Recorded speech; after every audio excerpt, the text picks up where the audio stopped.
Laisse glisser la couverture sur tes épaules, et reste là, simplement, sans rien faire d'autre que d'être présent. Tu peux ressentir où ton corps prend appui ce soir. Le creux du matelas sous tes reins, l'oreiller qui accueille ta tête, le tissu tiède posé sur toi. Tu n'as rien à faire de plus. Le travail de la journée est passé. Tu peux fermer les yeux quand tu veux. Tu peux écouter ma voix, et laisser les images venir te chercher. Ce soir, tu vas vivre une journée dans le corps d'un néandertalien. Une journée entière, du réveil au coucher, dans la peau d'un homme ou d'une femme qui a vécu il y a 50 000 ans, dans le sud-ouest de ce qui s'appellera, beaucoup plus tard, la France. À cette époque, il n'y a pas de ville. Il n'y a pas d'agriculture. Il n'y a pas de mots écrits. Il y a des forêts froides, des steppes ouvertes, des fleuves, des rennes, des mammouths, des aurochs, des rhinocéros laineux, des loups, des hyènes des cavernes, et quelques milliers d'êtres humains dispersés sur tout un continent, qui marchent, qui chassent, qui parlent, qui rient, qui pleurent, qui s'occupent des leurs, et qui regardent le ciel d'hiver avec des yeux qui ressemblent aux tiens. Ces êtres humains s'appellent, dans notre langue scientifique d'aujourd'hui, Homo neanderthalensis. Les Néandertaliens. Et pendant un instant ce soir, tu vas devenir l'un d'eux. Mais avant cela, laisse-toi installer encore un peu mieux dans ce qui te porte. L'air entre. L'air ressort. Tu vas voyager loin. Pas dans l'espace, tu ne vas pas quitter la France. Tu vas voyager dans le temps. 50 000 ans en arrière. Une distance que tes ancêtres ont mise des centaines de générations à franchir, et que tu vas traverser ce soir en quelques respirations. Imagine-toi maintenant glisser en douceur vers ce passé. Comme si les murs de ta chambre devenaient transparents, comme si le toit s'effaçait, comme si les rues, les maisons, les villes, les routes, les champs cultivés, les villages eux-mêmes se dissolvaient autour de toi. Les voitures disparaissent. L'électricité disparaît. Les vêtements en tissu disparaissent. Les langues que tu connais disparaissent. Le temps recule. Tu remontes le fil des siècles. Tu passes le Moyen Âge. Tu passes l'Antiquité romaine. Tu passes les Gaulois, les Celtes, les hommes du Néolithique qui ont domestiqué le blé et les chèvres. Tu passes les peintres de Lascaux, qui ont posé leurs mains sur les parois des grottes il y a 17 000 ans. Tu continues de remonter. Tu passes les Magdaléniens, les Solutréens, les Gravettiens, les Aurignaciens, tous ces premiers chasseurs-cueilleurs sapiens qui ont peuplé l'Europe entre 40 000 et 12 000 ans avant aujourd'hui. Et tu continues encore. Tu arrives, par-delà l'arrivée des sapiens en Europe, dans un monde où ils n'étaient pas encore là. Tu es il y a 50 000 ans. Le sud-ouest de la France, en ce moment, ne ressemble à rien de ce que tu connais. La planète est en pleine ère glaciaire. Les calottes de glace s'étendent sur presque toute la Scandinavie, les îles britanniques, le nord de l'Allemagne, le nord-ouest de la Russie. Le niveau des océans est descendu de plus de 100 mètres en dessous de son niveau actuel, parce que l'eau est piégée dans les glaciers. La Manche n'existe pas, l'Angleterre est reliée au continent par une vaste plaine où broutent des troupeaux. Le climat est plus froid qu'aujourd'hui de 5 à 10 degrés. Les hivers sont rudes, longs, secs. Les étés sont brefs et frais. La forêt de feuillus que tu connais, dans le sud-ouest, n'est pas là. À la place, il y a une mosaïque de paysages, des bois de pins et de bouleaux dans les vallées abritées, des steppes herbeuses sur les plateaux, des taillis de noisetiers et de saules le long des rivières, des prairies humides où s'abreuvent les grands herbivores, et de longues falaises calcaires creusées par le temps en surplomb, en abri, en grottes profondes. C'est dans l'une de ces grottes, sous une falaise calcaire orientée au sud, à l'abri du vent du nord, que tu vas te réveiller. Tu sens, sous ton dos, une couche de matière sèche. De l'herbe tassée, des feuilles séchées, peut-être quelques peaux de bêtes repliées les unes sur les autres pour amortir la roche. L'odeur autour de toi est complexe, une odeur de fumée de bois éteint depuis la nuit, une odeur de cuir mal tanné, une odeur de corps humain qui dorment, une odeur d'humus venue du sol calcaire. Tu n'entends pas de moteur, pas de rumeur lointaine, pas un seul son artificiel. Tu entends, par contre, des respirations autour de toi, 6 ou 7 respirations différentes, certaines profondes, certaines plus rapides, certaines qui s'accompagnent d'un petit ronflement régulier. Tu entends aussi, dehors, le bruit du vent dans les arbres, et plus loin un appel d'oiseau que tu n'arrives pas à reconnaître. C'est l'aube. Une lumière grise, à peine teintée de rose, commence à entrer par l'ouverture de l'abri sous roche. Tu peux la voir filtrer entre les branchages qui bougent partiellement l'entrée, un assemblage rudimentaire de troncs minces et de feuillages secs, posés là pour couper le vent pendant la nuit. Au-delà, tu devines la pente d'un éboulis qui descend vers une vallée, et plus loin la rumeur d'une rivière qui coule, gonflée par les eaux froides du dégel matinal. Tu ouvres les yeux, et tu découvres ton corps. Ce n'est pas tout à fait le corps que tu connais. Il est plus massif, plus lourd, plus dense, surtout. Quand tu remues un bras, tu sens un muscle plus épais que d'habitude, attaché à un os manifestement plus puissant. Quand tu remues une jambe, c'est pareil, une jambe de coureur, mais aussi une jambe de porteur, capable de soulever des charges qui dépasseraient l'humain moderne moyen. Ton torse est large, ta cage thoracique plus volumineuse que celle d'un sapiens d'aujourd'hui, comme un tonneau légèrement bombé. Tes épaules sont robustes, presque carrées. Tes bras et tes jambes sont un peu plus courts, proportionnellement, que ceux d'un humain moderne. Cette anatomie compacte est une adaptation au froid, la loi de Bergman et la loi d'Allen, formulée par des biologistes au XIXe siècle, explique que les espèces qui vivent en climat froid tendent à avoir des corps plus volumineux et des extrémités plus courtes, pour limiter la déperdition de chaleur. Ton corps de néandertalien obéit à ces lois depuis des centaines de milliers d'années d'évolution. Tu passes une main sur ton visage. Ton front est fuyant, il s'incline vers l'arrière au-dessus de tes yeux, sans la verticalité prononcée du front sapiens. Au-dessus de chaque œil, tu sens un bourrelet osseux épais, continu, qui forme une visière naturelle au-dessus de tes yeux. Ce bourrelet, les paléontologues l'appellent le torus usorbitaire. Il est l'une des signatures les plus reconnaissables du crâne néandertalien.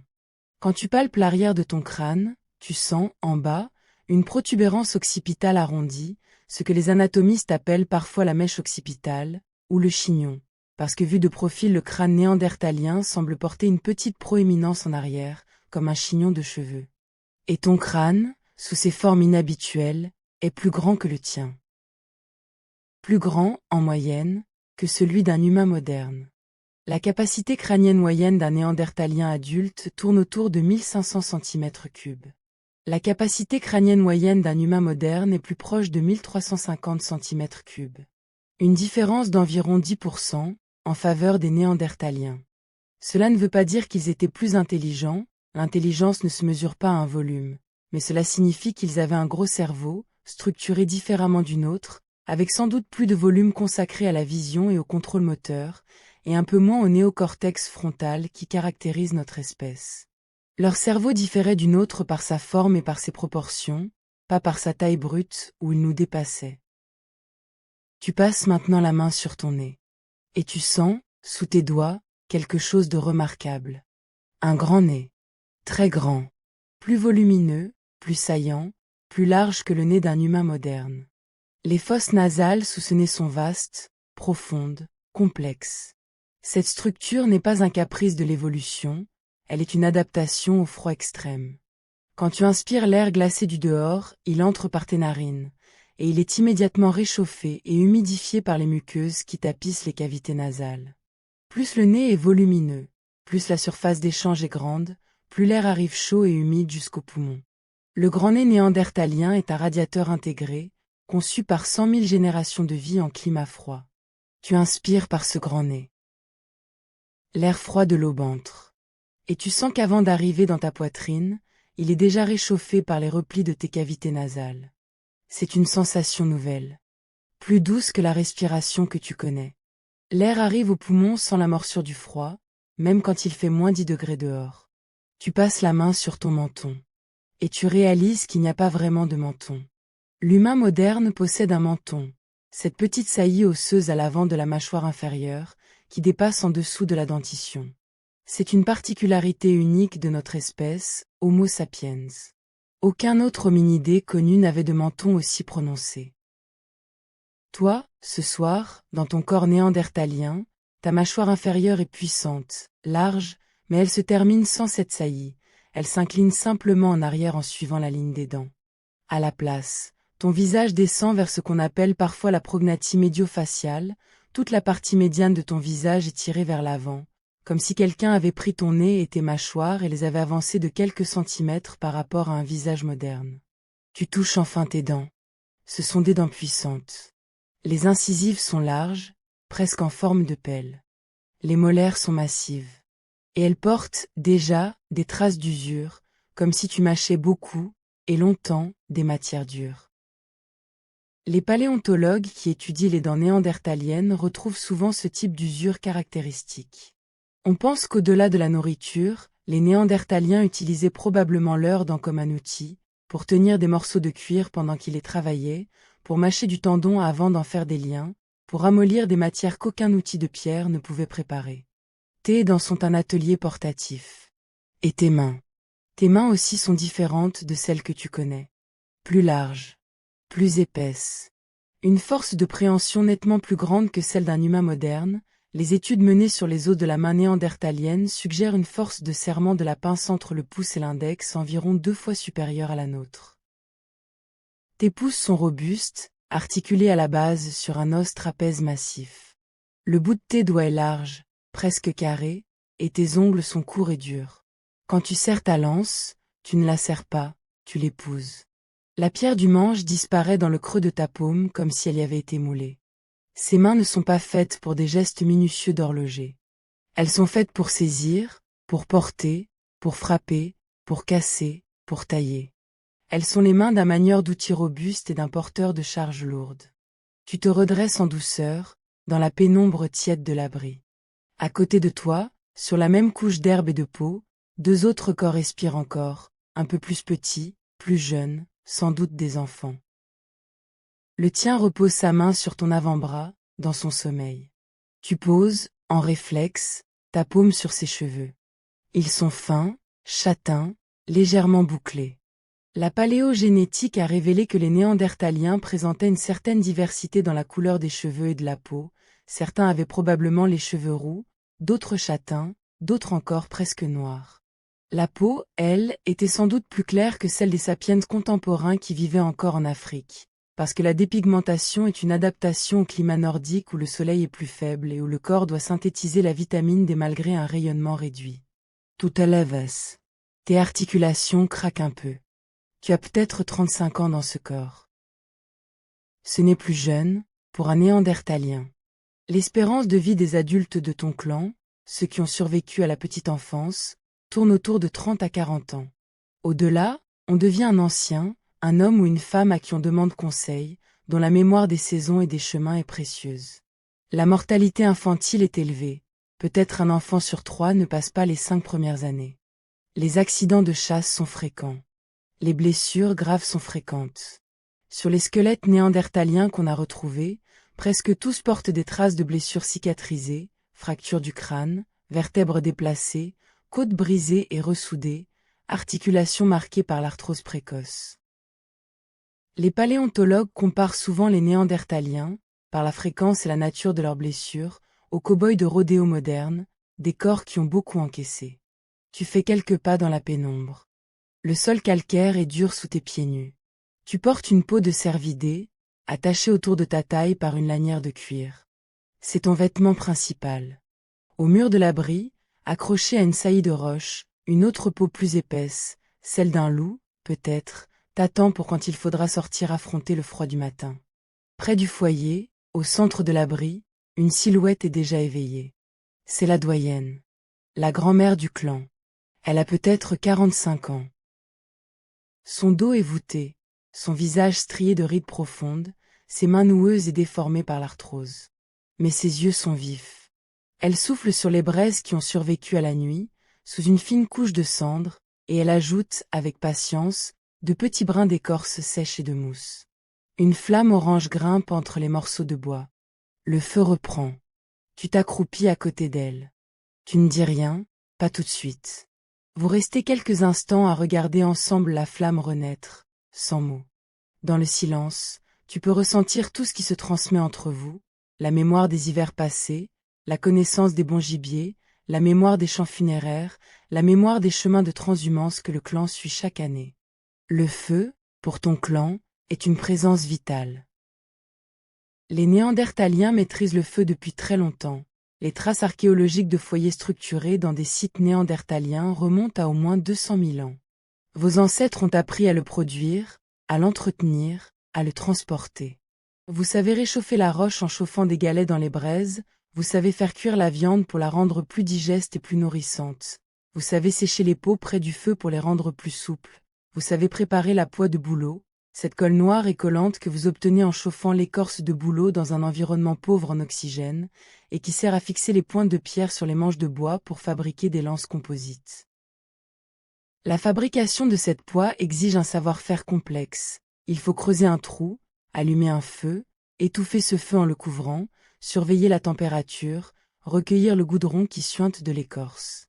C'est une technique qu'on a longtemps cru réservée aux humains modernes, mais des résidus de poix de bouleau ont été retrouvés sur des outils néandertaliens datant d'au moins 200 000 ans avant aujourd'hui, en Allemagne et en Italie. Les néandertaliens étaient des chimistes intuitifs, capables de transformer la matière par la chaleur. La doyenne pose la main sur ton bras. Elle prononce quelques mots dans une langue que tu ne comprends pas, mais que tu comprends pourtant. Le langage des néandertaliens reste l'un des grands mystères de la paléoanthropologie. On ne sait pas s'ils parlaient comme nous. On sait, par contre, qu'ils en avaient sans doute la capacité physique. L'os hyoïde, ce petit os en forme de fer à cheval qui flotte dans la gorge et qui sert d'ancrage à la langue et aux muscles du larynx, a été retrouvé dans plusieurs squelettes néandertaliens, et notamment dans celui de Kebara, en Israël, en 1983. Cet os hyoïde néandertalien est pratiquement identique au nôtre. Les structures de l'oreille interne, étudiées par scanner sur d'autres fossiles, montrent une sensibilité particulière aux fréquences de la parole humaine, celle entre 2000 et 5000 Hz, où se concentrent les consonnes. Et le gène FOXP2, que la génétique moderne a identifié comme jouant un rôle clé dans la parole et dans la coordination fine des mouvements de la bouche, possède chez les néandertaliens la même version que chez nous, la version humaine du gène, qui diffère de celle des chimpanzés. Tous ces indices convergent vers la même conclusion. Les néandertaliens étaient anatomiquement capables de parler. Pas forcément comme nous, peut-être avec un timbre vocal différent, un débit différent, des phonèmes différents. Mais le langage, sous une forme ou sous une autre, faisait probablement partie de leur quotidien. Tu ne comprends pas les mots de la doyenne. Mais tu comprends son intention. Elle te dit, à sa manière, que le jour se lève, qu'il fait froid, que les hommes vont bientôt partir à la chasse, et qu'il faut manger avant. Tu hoches la tête. Une jeune femme, assise un peu plus loin, prépare la viande de la veille. C'est ta sœur, ou ta cousine, ou ta compagne, tu ne le sais pas exactement, parce que le concept de famille tel que tu le connais n'existe pas dans cette grotte. Le clan compte une vingtaine de personnes, peut-être un peu moins. Les liens entre vous sont complexes, tissés sur plusieurs générations. Vous partagez la nourriture, vous partagez les peaux, vous partagez les enfants, vous partagez le feu. Chaque personne du clan a une fonction, parfois plusieurs. Les chasseurs partent à la traque des grands herbivores. Les femmes et certains hommes restent à l'abri pour préparer les pots, fumer la viande, fabriquer les outils, soigner les enfants, ramasser les plantes médicinales, ramener du bois. Les anciens transmettent les techniques et les histoires. Les enfants apprennent en imitant les adultes. Tu prends un morceau de viande de renne, froide, séché, fibreuse. Tu la mâches longuement, à l'aide de tes molaires puissantes. Le goût est intense, ferme, légèrement fumé. Ton régime alimentaire, comme celui de ton clan, est très majoritairement carné. Les études isotopiques menées sur les os néandertaliens, en particulier les analyses du rapport entre l'azote 15 et l'azote 14, qui s'accumulent dans les os à chaque étape de la chaîne alimentaire, ont montré que les néandertaliens occupaient un niveau trophique aussi élevé que celui des grands carnivores de leur époque. Leur azote 15 était comparable à celui des loups, des lions des cavernes, des hyènes des cavernes. Ils étaient, en quelque sorte, des prédateurs au sommet de leur chaîne alimentaire, comme l'aigle royal ou comme le lynx. Ce régime hypercarné s'explique par leur environnement. Dans la steppe glaciaire d'Europe il y a 50 000 ans, les plantes comestibles sont rares pendant la moitié de l'année. La viande, à l'inverse, est partout. Les troupeaux de rennes, de chevaux sauvages, de bisons, d'aurochs traversent les vallées en troupeaux saisonniers. Chasser ces grands herbivores, est pour ton clan, la seule manière fiable d'obtenir des calories en quantité suffisante pour survivre à l'hiver. Mais les analyses récentes, en particulier celles des résidus dentaires sur les molaires néandertaliennes, montrent aussi que vous ne mangiez pas que de la viande. Vous mâchiez aussi des racines, des graines, des champignons, des bailles, des plantes médicinales. On a retrouvé, dans le tartre dentaire d'un néandertalien d'Elcidrone, en Espagne, des traces de camomille et d'achillée millefeuille, des plantes amères, sans intérêt nutritionnel, mais reconnues encore aujourd'hui pour leurs propriétés digestives et anti-inflammatoires. Ce qui suggère que les néandertaliens utilisaient déjà certaines plantes comme médicaments, pas seulement comme nourriture. Tu termines ton morceau de viande. Tu bois une gorgée d'eau dans une outre faite d'une vessie animale séchée. Tu te lèves. Un homme plus jeune que toi t'attend à l'entrée de l'abri. Il porte une peau d'ours sur les épaules, et tient à la main une lance épaisse, à la pointe de silex taillée. C'est le signal, il est temps de partir. Tu passes ta peau de loup sur tes épaules. Tu prends ta propre lance, posée contre la paroi. Elle est lourde. Le manche est en bois de frêne, droit, soigneusement poli, long d'à peu près 2 mètres.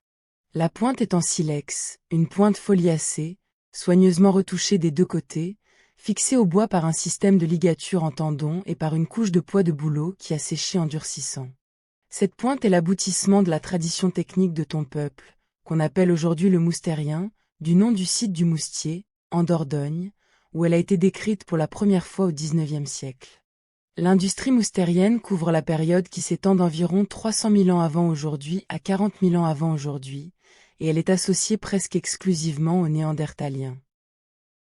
La technique qui a permis de fabriquer la pointe que tu tiens en main est connue sous le nom de méthode Levallois, du nom du quartier de Levallois-Perret, dans la banlieue de Paris, où on a trouvé en premier ce type d'éclat préparé à la fin du XIXe siècle.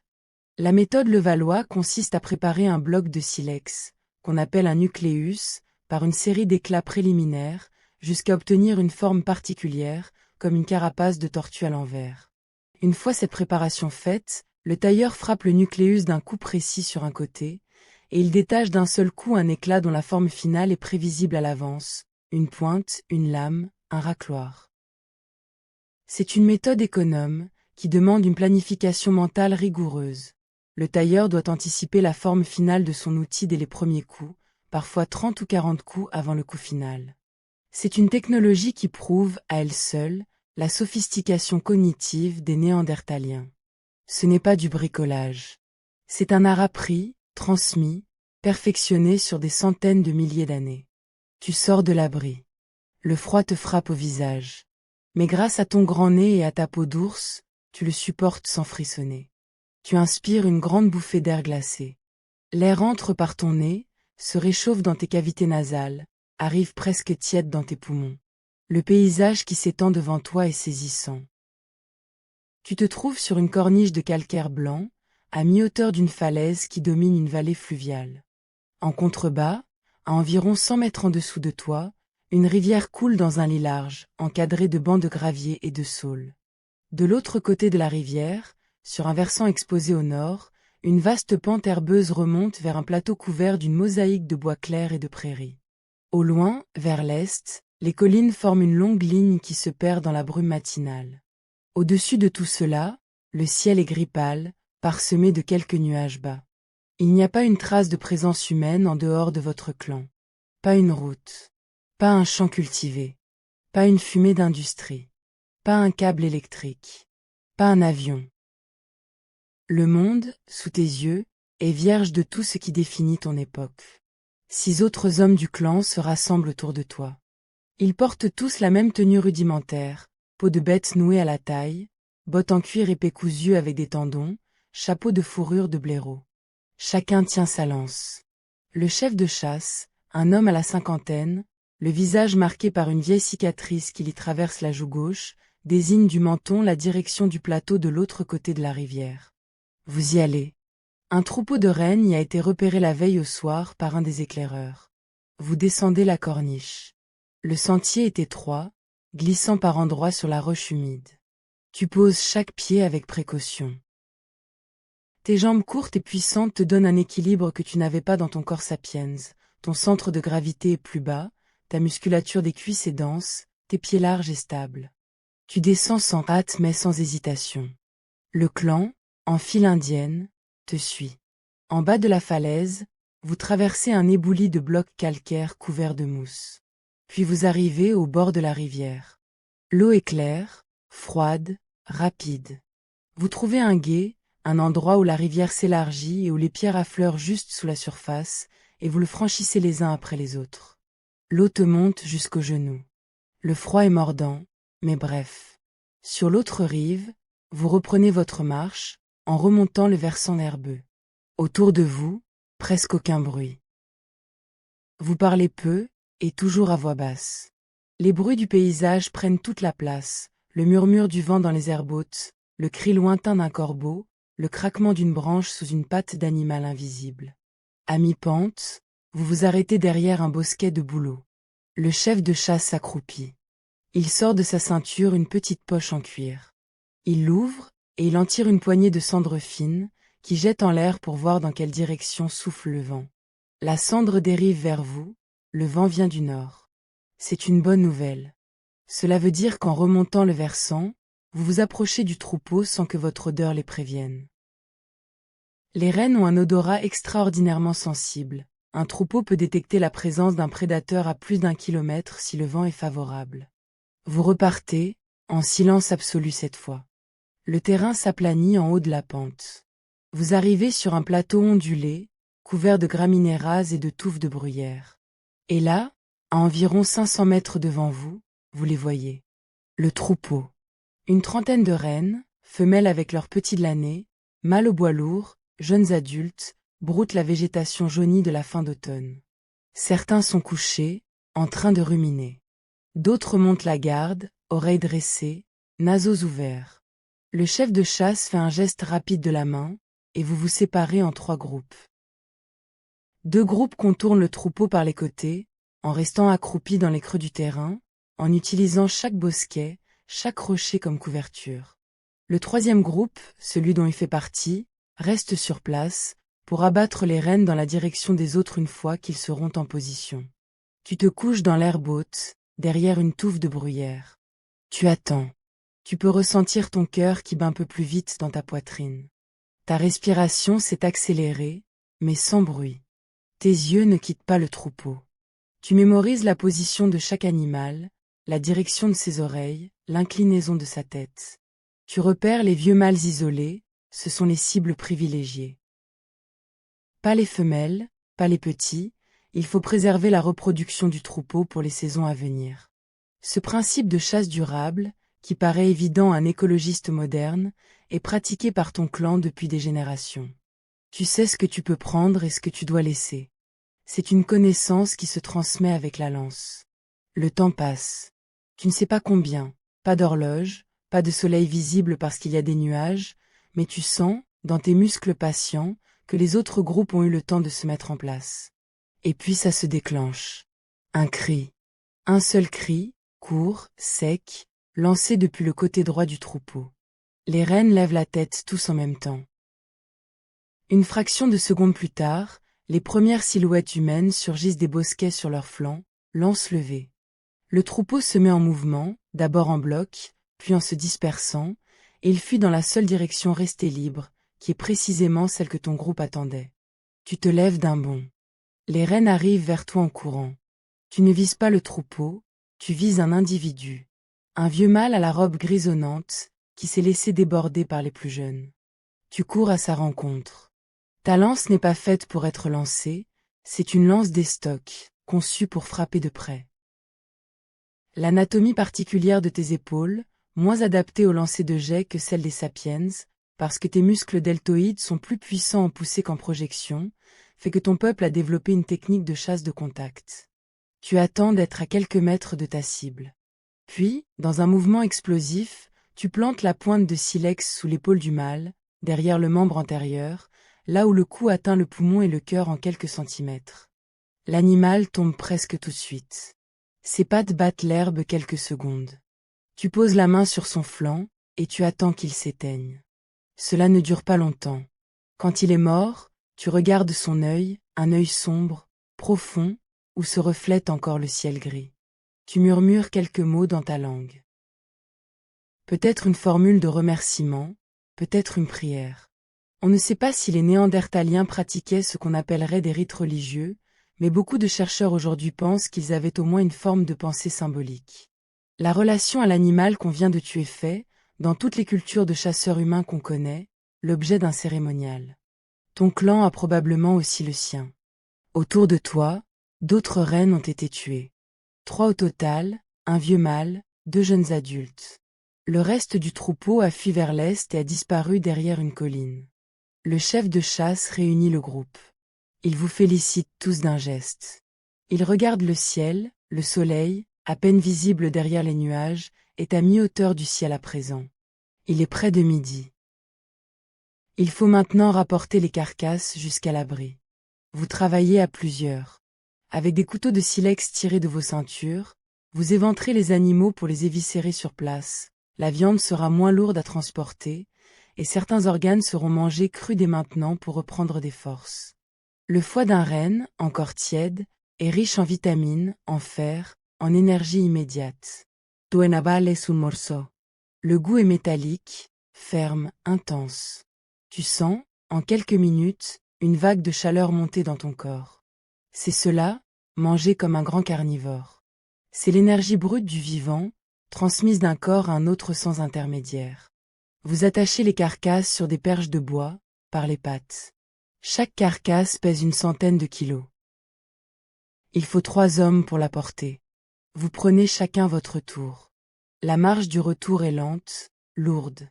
Vous redescendez le versant, vous repassez le gué, l'eau jusqu'aux cuisses cette fois, plus encombré, vous remontez la corniche, et vous arrivez à l'abri sous roche au moment où le ciel commence à se voiler de nouveau, annonçant peut-être de la neige pour la soirée.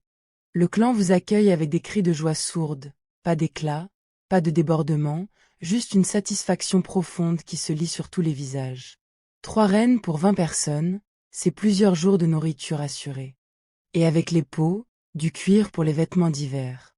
Et avec les os longs, des manches d'outils, des aiguilles, des lissoirs. Rien ne sera gaspillé. L'animal tout entier sera utilisé, chair, organes, peau, os, tendons, sabots, cervelle même, qui sert à tanner les peaux par une technique chimique remarquable. Vous déposez les carcasses sur de larges dalles plates, devant l'abri. Les femmes et les anciens se mettent immédiatement au travail. La doyenne dirige. Les couteaux de silex tracent des lignes nettes sur les peaux.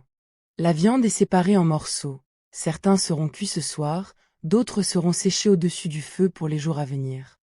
Les peaux sont nettoyées en grattant l'intérieur avec des racloirs spécialement conçus pour cela.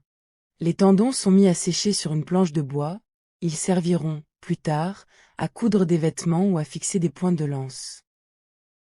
Pendant que vous travaillez, un enfant, peut-être ton fils, peut-être ton neveu, tu n'es pas sûr, vient s'asseoir près de toi. Il a peut-être 7 ans. Il te regarde tailler un silex, et il essaie de t'imiter avec un éclat plus petit, sous tes yeux. Tu lui montres le geste, il faut frapper d'un coup sec, avec un percuteur en pierre dure, sur le bord du bloc à un angle précis. L'enfant frappe. I'll rate. Il regarde le bloc qui n'a presque pas changé, puis il te regarde, perplexe. Tu souris. Tu lui montres encore. Tu poses ta main sur la sienne, tu guides son geste. Le deuxième coup détache un petit éclat. L'enfant pousse un cri de fierté. C'est l'apprentissage. C'est la transmission. Les paléontologues qui étudient les sites néandertaliens ont retrouvé, à de nombreuses reprises, des éclats de silex qui ont manifestement été taillés par des mains d'enfants, moins précis, moins économes, parfois ratés au premier coup, mais s'améliorant à mesure qu'on suit les couches archéologiques d'une même grotte. Les Néandertaliens enseignaient à leurs enfants, comme tu enseignes à celui qui est assis près de toi en ce moment. L'après-midi avance. Le ciel s'assombrit, encore. Un premier flocon de neige tombe sur ta main pendant que tu travailles. Puis un deuxième. Puis une rafale. La neige se met à tomber régulièrement, en flocons légers, sans hâte. Tu te lèves. Tu rentres dans l'abri pour ajouter du bois au foyer. Les autres te suivent peu à peu, en finissant chacun son travail extérieur. La doyenne décide qu'il fera trop sombre pour continuer la découpe à l'extérieur. Vous reprendrez demain matin. Les morceaux de viande sont rentrés et accrochés à des perches de bois fixées au-dessus du foyer, là où la fumée et la chaleur les sécheront en quelques jours. Le feu est ravivé.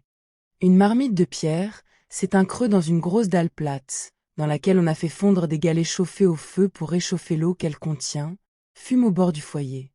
Dedans, des morceaux de viande mijotent avec quelques racines récoltées en automne et conservées sèches.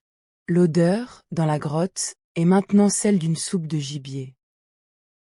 La fumée du feu, le parfum de la viande mijotée, le temps des peaux qui sèchent, l'odeur des corps fatigués mais satisfaits.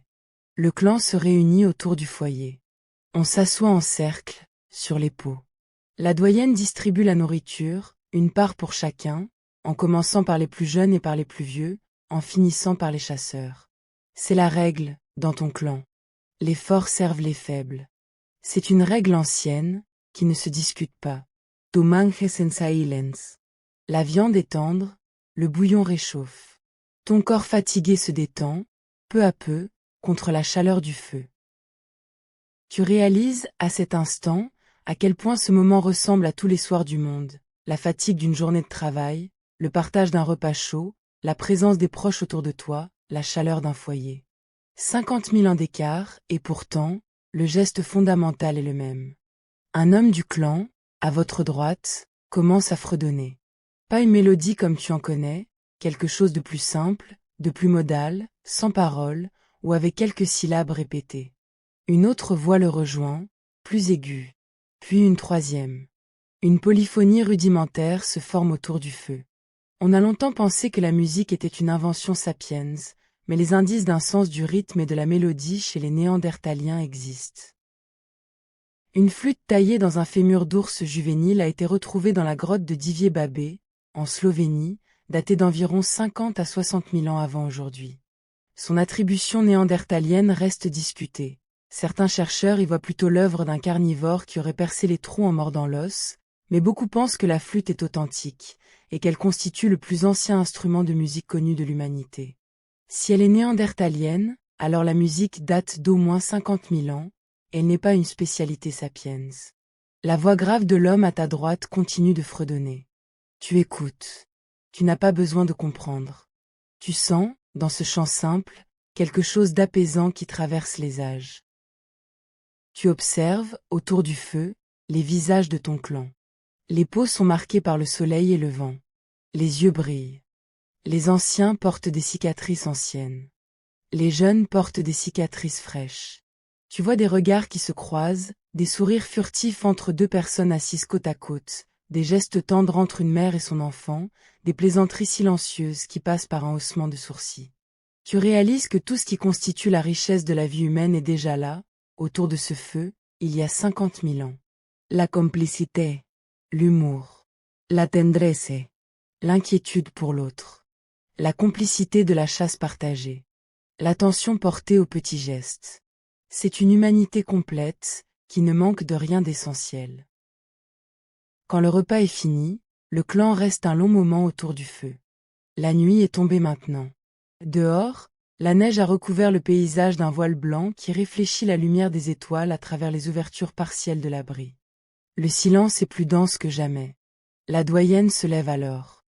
Elle prend, dans un panier en écorce qu'elle garde près d'elle, un petit objet qu'elle place sur une dalle au centre du cercle. Tu te penches pour mieux voir. C'est une serre d'aigle. Une serre d'aigle royale, taillée et percée, polie par l'usure répétée. Elle a la forme d'un pendentif. La doyenne la fait tourner en douceur entre ses doigts. Le clan la regarde en silence. Cette serre, tu sais, appartenait à la mère de la doyenne. Et avant cela, à sa mère à elle. Elle est plus vieille que toi, plus vieille que la doyenne, plus vieille que personne dans cette grotte ne s'en souvient. Elle est portée lors des nuits où il faut se souvenir des morts du clan. À ce moment, dans plusieurs sites néandertaliens à travers l'Europe, à Krapina, en Croatie, daté d'il y a 130 000 ans, à Foradada, en Espagne, daté d'il y a 45 000 ans, à Combe-Grenal, en France, on a effectivement retrouvé des serres d'aigle modifiées, manifestement utilisées comme ornement ou comme parure symbolique. Ces objets ne sont pas utilitaires. Ils n'ont aucune fonction pratique. Ils témoignent, sans ambiguïté, d'un sens du symbolique et d'un usage rituel chez les Néandertaliens, plusieurs dizaines de milliers d'années avant l'arrivée des sapiens en Europe. La doyenne pose la serre.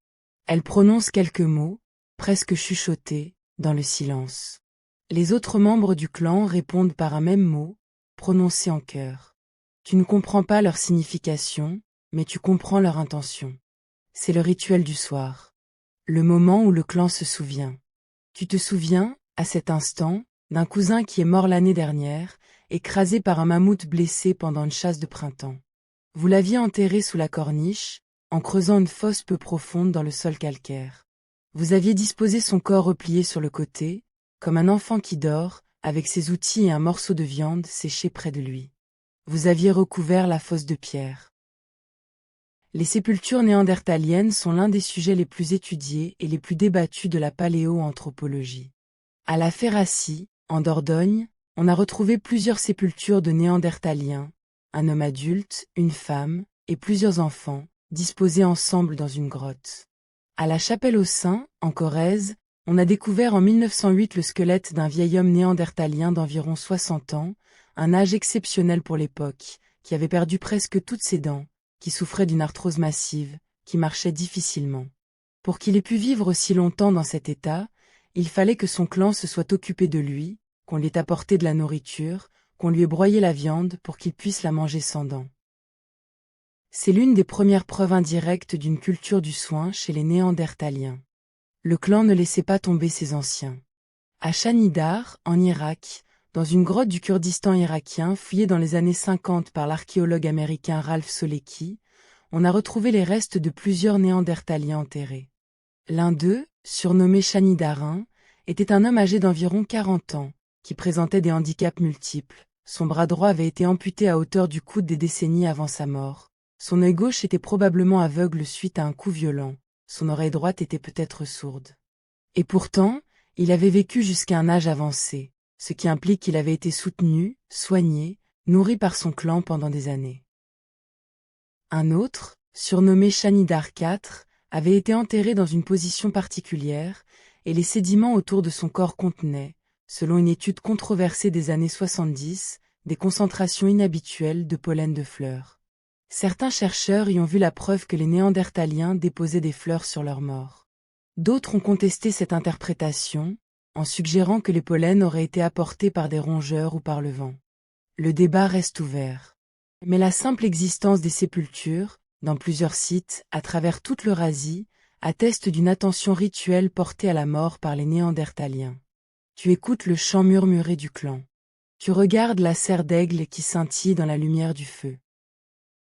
Tu réalises que les Néandertaliens, contrairement à ce qu'on a longtemps cru en Europe occidentale, ne sont pas des brutes primitives.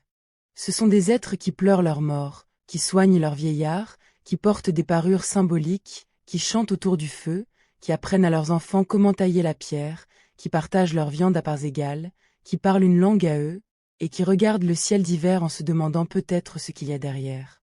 L'image qu'on a eue d'eux au XIXe et au début du XXe siècle, celle du brutal homme-singe courbé, à demi sauvage, vient en grande partie d'une seule étude erronée. En 1908, à la Chapelle-aux-Saints, on avait découvert le squelette d'un vieil homme néandertalien. Le paléontologue Marcel Boule, à qui on avait confié l'étude, a interprété le squelette comme celui d'un être courbé, aux jambes fléchies, au crâne avancé, comme un primate primitif. Il en a tiré, dans son article célèbre publié de 1911 à 1913, l'image canonique du néandertalien brutal qui allait dominer la culture populaire pendant tout le XXe siècle. Mais Boule n'avait pas remarqué que le squelette qu'il étudiait était celui d'un homme âgé, gravement atteint par l'arthrose, dont les déformations osseuses étaient dues à sa maladie, pas à l'espèce. Les études postérieures ont totalement corrigé cette interprétation. Un néandertalien jeune et en bonne santé se tenait debout, droit, avec une démarche normale. Sa posture ne différait pas significativement de la nôtre. Mais le mal était fait. Pendant un siècle, l'image populaire du néandertalien est restée celle d'un homme à demi-bête, alors qu'il était notre cousin, notre proche, notre semblable à bien des égards. La science contemporaine, depuis les années 2000, et surtout depuis les progrès de la paléogénétique des années 2010, n'a cessé de réhabiliter les néandertaliens. On les voit aujourd'hui pour ce qu'ils étaient probablement. Des êtres complexes, intelligents, sociaux, créatifs, symboliques, pleinement humains au fond de l'être. Et plus encore, ce sont en partie nos ancêtres. Tu réalises cela, à cet instant, autour du feu de ton clan. Mais tu réalises aussi quelque chose de plus profond, que la lignée des Néandertaliens et la lignée des Sapiens se sont séparées il y a environ 600 000 ans, à partir d'un ancêtre commun en Afrique. Les ancêtres des Sapiens sont restés en Afrique, leur lignée a évolué là-bas, jusqu'à donner notre espèce vers 300 000 ans avant aujourd'hui. Les ancêtres des Néandertaliens ont migré vers l'Eurasie, où ils ont évolué dans l'isolement pendant des centaines de milliers d'années, jusqu'à donner ce que tu es ce soir, dans ce corps, dans cette grotte. Homo neanderthalensis, ton espèce, est apparue il y a environ 430 000 ans. Tu fais partie d'une lignée qui occupe l'Europe et l'Asie occidentale depuis cette époque. Tes ancêtres ont vu plusieurs glaciations s'installer puis se retirer. Ils ont vu des paysages changer, des climats basculer, des animaux apparaître et disparaître. Ils ont survécu à tout cela. Ils ont développé des techniques de chasse, des techniques de feu, des techniques de soins. Ils ont peuplé un continent. Et il y a très peu de temps, quelques milliers d'années à peine, à l'échelle des temps géologiques, une autre lignée humaine est arrivée en Europe depuis l'Afrique. Les premiers sapiens. Tes cousins lointains. Ils étaient différents, physiquement plus graciles, peut-être moins adaptés au froid, mais peut-être aussi avec d'autres techniques, d'autres outils, d'autres manières de penser. Pendant plusieurs milliers d'années, sapiens et néandertaliens ont coexisté sur ce continent. Ils se sont rencontrés. Ils se sont parfois affrontés, peut-être. Et ils se sont aussi reproduits ensemble. Cela, on le sait depuis 2010, grâce à un travail scientifique extraordinaire. Cette année-là, une équipe de chercheurs dirigée par un généticien suédois travaillant à Leipzig, en Allemagne, a publié pour la première fois le génome séquencé d'un néandertalien, à partir d'ADN extrait d'os fossiles. Le généticien s'appelle Svante Pääbo. Il a consacré plusieurs décennies de sa vie à mettre au point les techniques permettant d'extraire et de séquencer l'ADN ancien, dégradé par les millénaires. Pour son travail pionnier sur la paléogénétique et sur le génome néandertalien, il a reçu le prix Nobel de médecine en 2022. Et ce que son travail a révélé, c'est que les Eurasiens modernes, c'est-à-dire toi, si tu n'es pas d'origine subsaharienne, portent entre 1 et 4% d'ADN néandertalien dans leur génome. Tu portes en toi, en ce moment même, des gènes qui ont été contribués par des ancêtres néandertaliens qui ont vécu il y a entre 50 000 et 60 000 ans, probablement quelque part au Moyen-Orient, là où les premières populations sapiens migrant hors d'Afrique ont rencontré et se sont mêlées à des populations néandertaliennes. Ces gènes ne sont pas inactifs. Ils continuent de jouer un rôle dans la biologie des Eurasiens modernes. Certains influencent la couleur de la peau et des cheveux. Certains affectent la réponse immunitaire. Les Néandertaliens, ayant vécu en Eurasie pendant des centaines de milliers d'années avant les sapiens, avaient développé des résistances à des pathogènes locaux, et certains de ces gènes immunitaires ont été transmis aux sapiens lors des hybridations. Certains influencent même, semble-t-il, la sensibilité à la douleur, le rythme circadien, ou la prédisposition à certaines maladies modernes. Tu n'es pas l'opposé du néandertalien.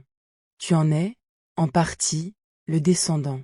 Le clan, autour de toi, continue de murmurer.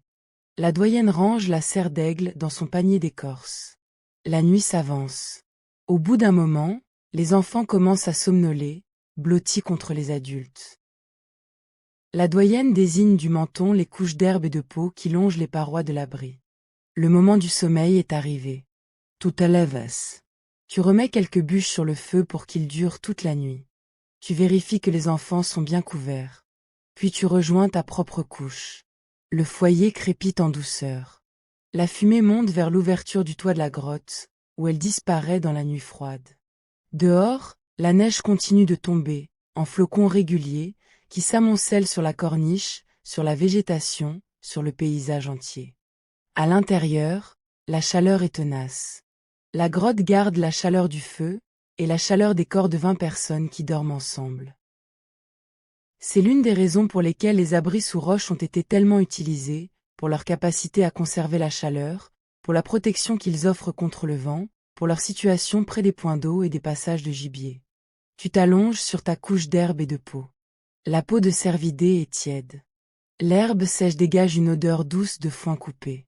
Tu tires sur toi une autre peau, plus épaisse, qui t'enveloppe jusqu'aux épaules.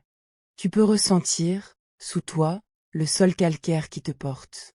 Au-dessus de toi, à quelques mètres, le plafond de roche qui forme la voûte de l'abri.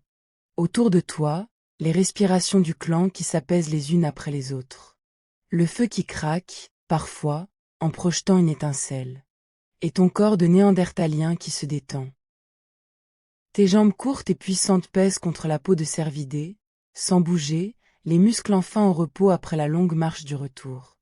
Sur ta poitrine large, tu peux ressentir ton cœur qui bat à son allure habituelle, sans hâte, fort, régulier. Ta cage thoracique se gonfle et se dégonfle, en ample mouvement, un rythme calme. Tes bras musculeux reposent contre ton flanc. Tu fermes les yeux. L'air entre par ton grand nez. Il est réchauffé dans tes cavités nasales avant d'arriver dans tes poumons. L'air ressort par ta bouche, en formant une légère vapeur dans la pénombre de l'abri. Et tu glisses, en douceur, dans le sommeil de cette nuit lointaine, dans ce corps qui n'est pas le tien mais qui partage avec toi une part d'origine commune. Tu rêves, peut-être, dans ton sommeil de néandertalien. Que rêve un néandertalien? La question reste ouverte. Mais leur cerveau était capable de rêver. Toutes les structures neuronales nécessaires au sommeil paradoxal étaient présentes chez eux comme chez nous.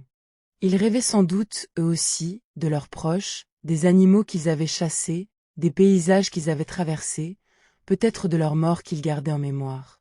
Leurs rêves étaient peut-être plus proches du sol, plus directement liés au corps, à la chasse, à la chaleur du feu, ou peut-être pas.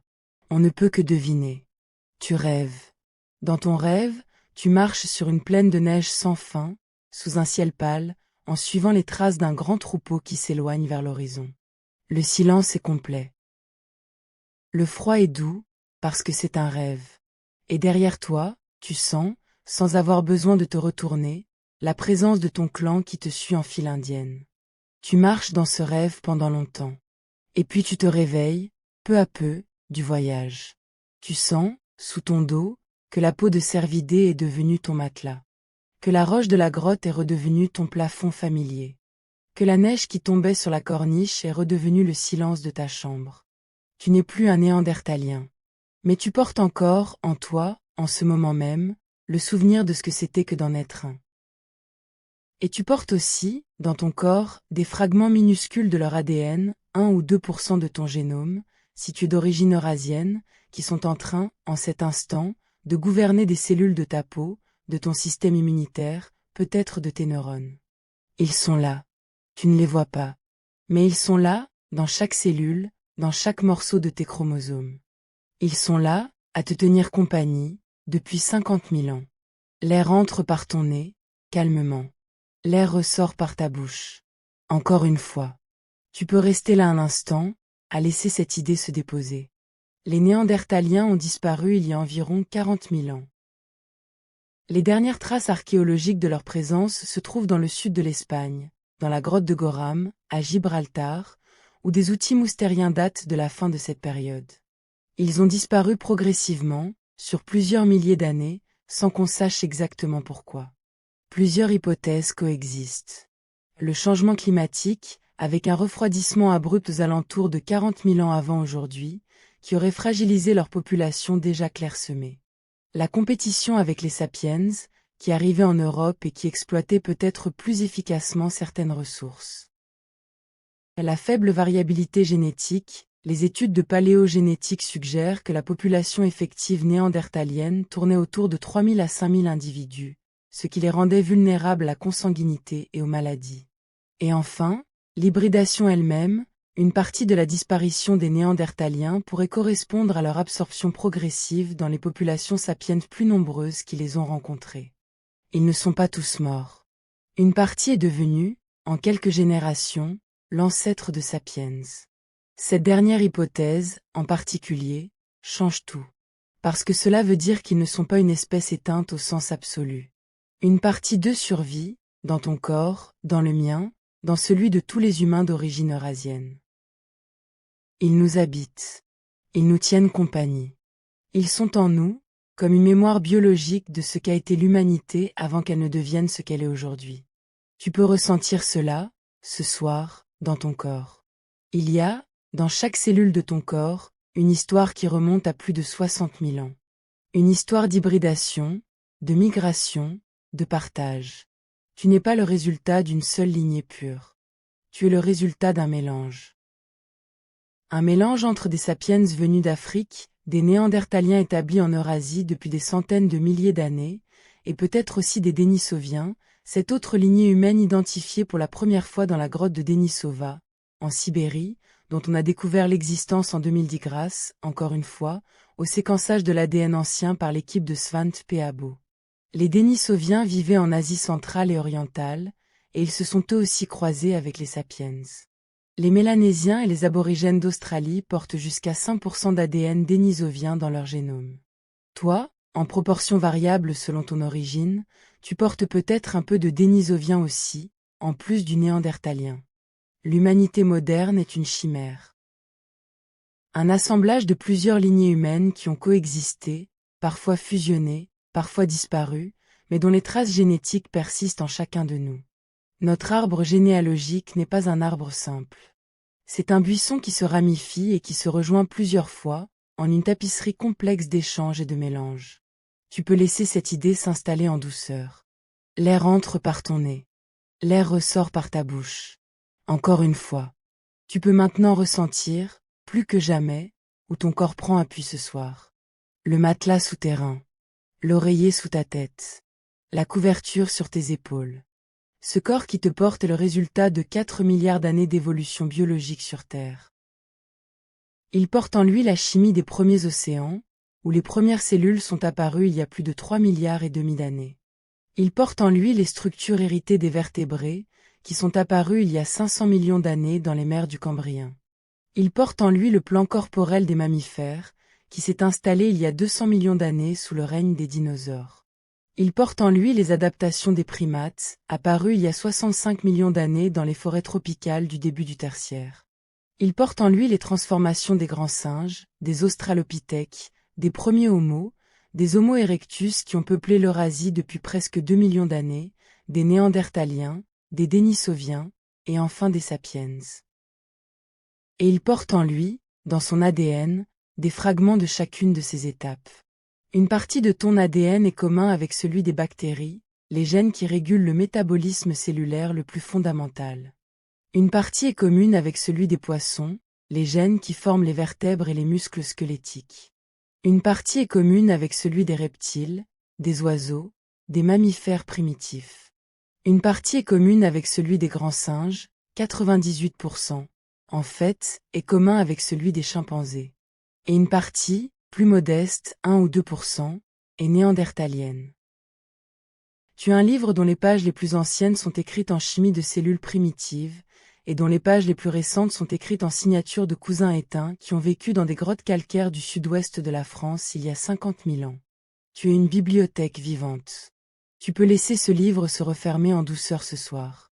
L'air entre dans tes poumons. L'air ressort. Encore une fois. Le voyage que tu viens de faire est terminé. Tu peux laisser ces images s'estomper, en douceur. La grotte sous la falaise, le foyer crépitant, le clan en cercle, le troupeau de rennes sur le plateau, la serre d'aigle qui tournait entre les doigts de la doyenne, la neige qui tombait sur la corniche, le sommeil dans la peau de cervidés tiède. Tout cela peut se dissoudre en douceur, comme des rideaux qui tombent. Il ne reste plus que toi, dans ton lit, à la surface d'une planète qui tourne en silence sur elle-même, comme elle tournait déjà il y a 50 000 ans, comme elle tournait il y a 4 milliards d'années, comme elle tournera encore demain matin quand tu ouvriras les yeux. Il ne reste plus que la chaleur du matelas sous toi, et la pesanteur en douceur qui te garde là, et la respiration calme qui rythme la nuit. Tu peux ressentir, en toi, en cet instant, le petit pourcentage de gènes néandertaliens qui te tiennent compagnie depuis ta naissance. Une portion infime, mais bien réelle, de l'héritage de ces ancêtres robustes au grand nez et au front fuyant, qui ont chassé les rennes sur le plateau au-dessus de la Dordogne, et qui ont chanté autour du feu en se tenant chauds les uns contre les autres pendant que la neige tombait dehors. Ils sont là, ce soir, avec toi. Ils ont fait partie de toi depuis ta toute première cellule. Ils ont contribué, en silence, à ta couleur de peau, à ta capacité à supporter le froid, à ton système immunitaire qui se bat contre les virus, à ton rythme circadien qui te dit qu'il est temps de dormir. Tu peux les remercier, en silence, ce soir. Ils ont disparu il y a 40 000 ans. Mais ils n'ont pas complètement disparu, parce qu'ils sont en toi. Tu es leur héritier, en partie. Tu prolonges leur existence, à ta manière, dans le présent que tu vis. Et tu peux maintenant glisser dans le sommeil avec eux. Tu peux ressentir ton dos qui s'abandonne contre le matelas, comme tu t'es abandonné, dans ton voyage, contre la peau de cervidé au creux de l'abri sous roche. Tu peux ressentir ta nuque qui s'enfonce dans l'oreiller, comme la doyenne du clan posait sa tête sur un coin de fourrure de loup pour s'endormir. Tu peux ressentir le poids de tes jambes qui pèsent vers le bas, comme les jambes courtes et puissantes du chasseur que tu as été ce soir peser contre la roche calcaire de la grotte. Et ce poids n'est pas une contrainte. C'est une caresse. C'est la planète qui te garde près d'elle, comme elle a gardé près d'elle, depuis des centaines de milliers d'années, tous tes ancêtres successifs, depuis les premiers mammifères, jusqu'aux premiers primates, jusqu'aux premiers homo, jusqu'aux néandertaliens, jusqu'aux premiers sapiens, jusqu'à toi. L'air entre par ton nez, calmement. L'air ressort par ta bouche. Encore une fois. Laisse les images du voyage s'estomper en douceur. Laisse les chiffres et les noms s'évaporer dans la chaleur du lit. Laisse les paysages que tu as traversés, la corniche calcaire, le plateau ondulé, le troupeau de rennes, la grotte tiède, le foyer crépitant, se dissoudre, l'un après l'autre, comme des rideaux qui tombent. Il ne reste plus que toi, et la planète qui te porte, et le sommeil qui vient. Il ne reste plus que la chaleur du matelas, et la pesanteur en douceur qui te garde là, et la respiration calme.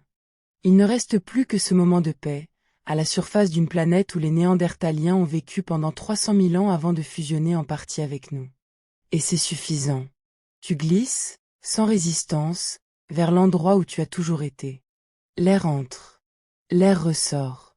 Et la Terre, sous toi, continue de tourner, comme elle tournait quand tes cousins néandertaliens dormaient dans leur grotte, il y a 50 000 ans, près d'un feu qui ressemblait à toutes les flammes que l'humanité ait jamais allumées. Bonne nuit.